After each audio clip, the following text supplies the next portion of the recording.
because of serious concerns about fire safety.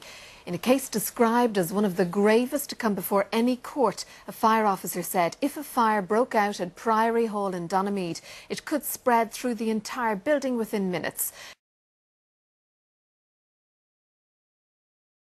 The court froze the assets of the developers and ordered papers in the case to be sent to the DPP.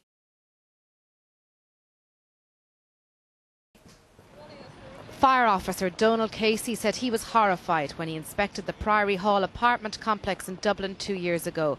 Mr Casey told the court the breaches of fire safety regulations he identified meant that if a fire broke out, it could make its way through the entire building within minutes.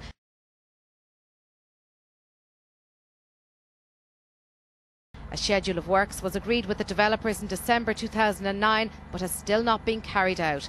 The court heard the development's insurance policy was cancelled yesterday.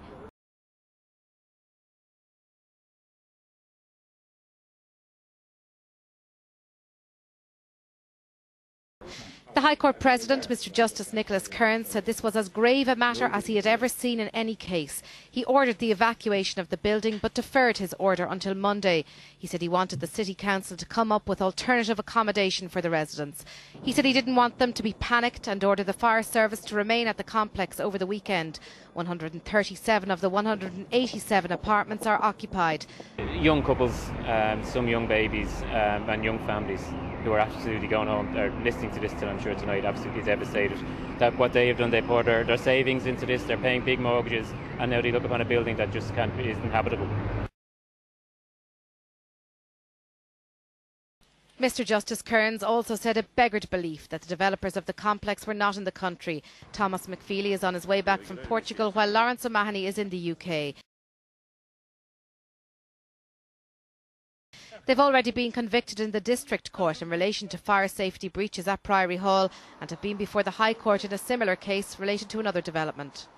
The judge made an order freezing the assets of Mr McFeely, Mr O'Mahony and the Coalport Building Company.